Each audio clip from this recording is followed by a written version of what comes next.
Hello friends, welcome to my channel. I am Sanjeev Khanna.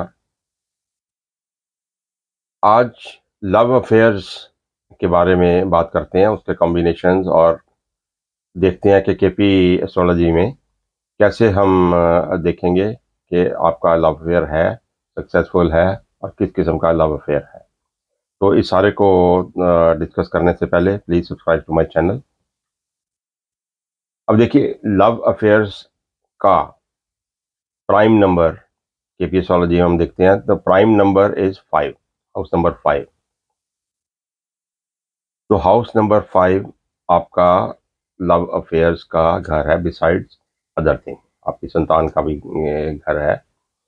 तो अभी हम क्या करेंगे, सबसे पहले हम जो आपके जन्म कुंडली में पांचवें घर का जो सब लॉर्ड है, तो उस सब लॉर्ड के star Lord means star Lord of fifth कस्पल सब लॉर्ड, वो जो प्लेनेट भी है तो उसके सिग्निफिकेटर्स हम देखते हैं कि अगर वो 5 नंबर दिखा रहे हैं।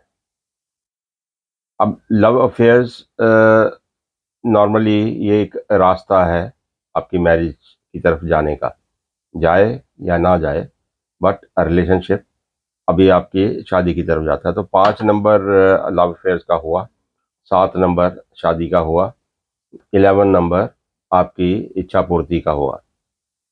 तो अगर स्टार लॉर्ड ऑफ फिफ्थ कस्पल सब लॉर्ड अगर आपको अब अगने अपने सिग्निफिकेटर्स में दिखा रहा है 5, 7, 11, तो ये तो पहला इंडिकेटर हो गया कि आपका लव अफेयर्स आपका हो सकता है। अच्छा, फिर बात आ जाती है कि लव अफेयर तो हुआ, अब कितनी वेराइटी इंक्लूडेड है love affair. It's a vast एक सब्जेक्ट हो गया लव अफेयर्स।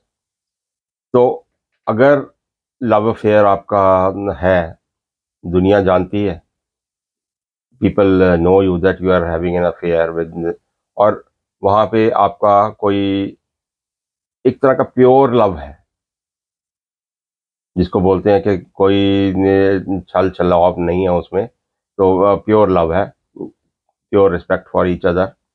तो वहां पे 5 के साथ अगर आपको 11 नंबर मिलता है, तो 5 and 11 that is the pure love. तो बिना किसी स्ट्रिंग्स अटैच्ड, तो ये आपका प्योर लव हो जाता है।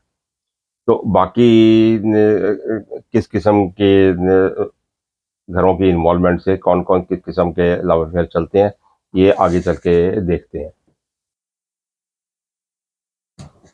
अब आप देखिए कि 5 और 11 तो हमारा, अभी देखिए, स्टार लॉर्ड ऑफ फिफ्थ कस्पल सब लॉर्ड अगर 5, 11, 7, 8, 12, ये इनमें से 5 के साथ अगर ये सारे दिखा देते हैं, तो हमें कभी समझ नहीं आती है कि 5 नंबर के साथ ये 7 क्या कर रहा है, 8 या 12 क्या कर रहा है।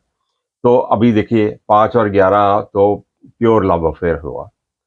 अब 5 के साथ अगर, ऐसा नहीं है कि आपको 2 ही नंबर मिलते हैं, बहुत सारे और भी नंबर होते हैं, बट उन नंबरों का लव अफेयर के साथ कुछ लेना देना हो या ना हो, आपको 5 और 12 अगर आपको वहां पे शो करता है, तो 5 के साथ 12 जब जुड़ता है तो 12th इज बेड प्लेजर्स, और सीक्रेट भी है।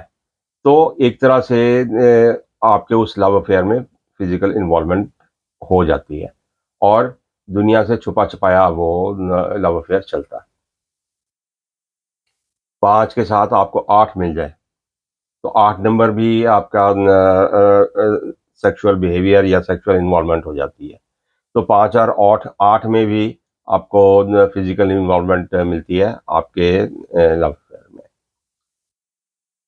अगर 5, 7 और 12 ये आपको मिल जाते हैं, तो ये एक तरह का, देखो, 5 हुआ तो 7 मैरिज का नंबर हुआ, और 12 फिर आपका बेड प्लेजर हुआ। ये एक तरह की आपकी फिजिकल इन्वॉल्वमेंट के साथ लव अफेयर हुआ जो एक तरह से हिडन भी है और अल्टीमेटली गोज इनटू मैरिज, या मैरिज की तरह ही आप रहते हैं, मींस लिव इन रिलेशनशिप हो गया। 2 नंबर इसमें नहीं आया तो फैमिली की इन्वॉल्वमेंट नहीं हुई, तो 5 एंड 7 और 12।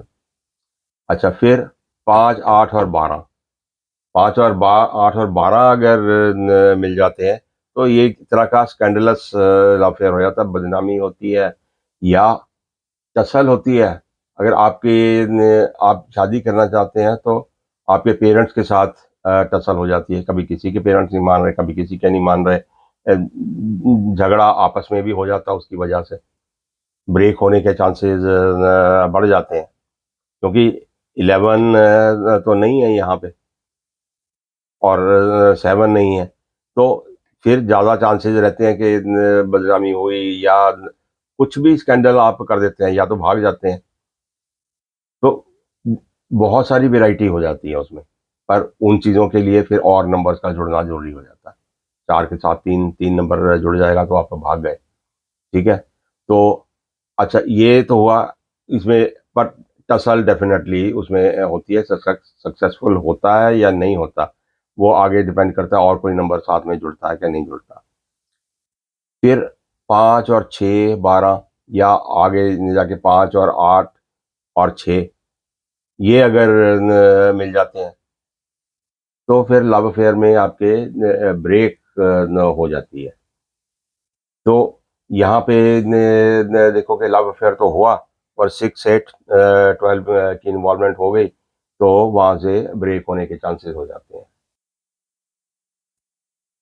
और अभी इन्हीं नंबरों के साथ अगर हम देखें तो 5 मेन आपका नंबर हुआ, 11 आपकी इच्छा पूर्ति हुई, साथ में 3, 9, 12 हुआ। अब 3, 12 भी हुआ, 3, 9 भी हुआ, पर 3 हुआ कि आप दूर घर से दूर। अब देखो कितने मतलब यहाँ पे निकालने पड़ते हैं आपको। घर से दूर हुआ, 9 और 12 की इन्वॉल्वमेंट होगी तो फॉरेन लैंड में आपका लव अफेयर, या डिस्टेंस, आज की डेट में हम उसको डिस्टेंस से भी लगा लेंगे, फॉरेन में है आपका लॉन्ग डिस्टेंस लव अफेयर भी हो गया। तो ये सारी चीज़ें जब मेन नंबर 5 के साथ जुड़ती हैं तो ये तरह के शेप लेती है वो लव अफेयर्स। तो बट आपको इनिशियली पहले अपने स्टार लॉर्ड ऑफ सब लॉर्ड ऑफ फिफ्थ हाउस उसको देखना है कि उसमें आपको कहाँ पर, फिर उनके सिग्निफिकेटर्स में आपको ढूंढना है कि स्टार लॉर्ड लेवल पे या सब लॉर्ड लेवल पे अगर आपको ये नंबर मिलते हैं। कब होता है, कब होगा? अभी 15 साल की उम्र में एक बच्चा एक वीडियो देखता है और बोलता है जी मेरा लव अफेयर होगा। अब उम्र आने पे ही होगा, ठीक है? तो वो दशा भुक्ति ने आपको देखनी है। तो दशा भुक्ति में किसी दशा में किसी भुक्ति में जब आपको स्टार लॉर्ड और सब लॉर्ड लेवल पे ये नंबर्स आपको मिलते हैं, then that is the right time for a love affair. क्योंकि टाइमिंग हर चीज़ की जब आपने देखनी है तो वो दशा भुक्ति से ही देखनी है, तो वहीं से आपको पता लगेगा। बाकी तो आप होगा, यस नंबर है तो यस होगा, नंबर नहीं है तो नहीं होगा। तो ये तो एक जनरल आपका इन्फ्लुएंस निकल आता है आपके प्लेसमेंट से, होगा या नहीं होगा, टाइमलाइन से कब होगा या कब नहीं होगा, टूटेगा तो कब टूटेगा। जब जाके 5 के साथ 6, 8 आपको मिल जाते हैं, फिर अब वहाँ पे हम देखते हैं तो बहुत कुछ और सारे नंबर भी बीच में इन्वॉल्व होते हैं। कभी 5 नंबर के साथ 12 नंबर इन्वॉल्व है, 2 नंबर इन्वॉल्व है। अब उनका फिर अलग-अलग से वो उस कॉन्टेक्स्ट में फिर उनका अलग-अलग मतलब निकल आता है। तो होप छोटा सा टॉपिक है लव अफेयर्स, और बहुत सारे आज की यंग जनरेशन सारे इन्वॉल्व होते हैं। तो देखिए उसके अपने केपी एस्ट्रोलॉजी के हिसाब से, तो वहीं से आपको इसका साफ-सुथरा एक आंसर मिलता है। अदरवाइज़ देखते रहो 5 वैदिक एस्ट्रोलॉजी के हिसाब से देखते हैं, 5 में पड़ा हुआ है, कभी शुक्र पड़ा हुआ है, कभी 7वें में पड़ा हुआ है, कभी शादी के भी वही नंबर होते हैं। अब बहुत उसमें आपको जद्दोजहद करनी पड़ती है ढूँढने के लिए कि क्या कुछ हो रहा है या नहीं हो रहा है। तो इसमें आंसर आपको साफ-सुथरा मिल जाता है। Thank you.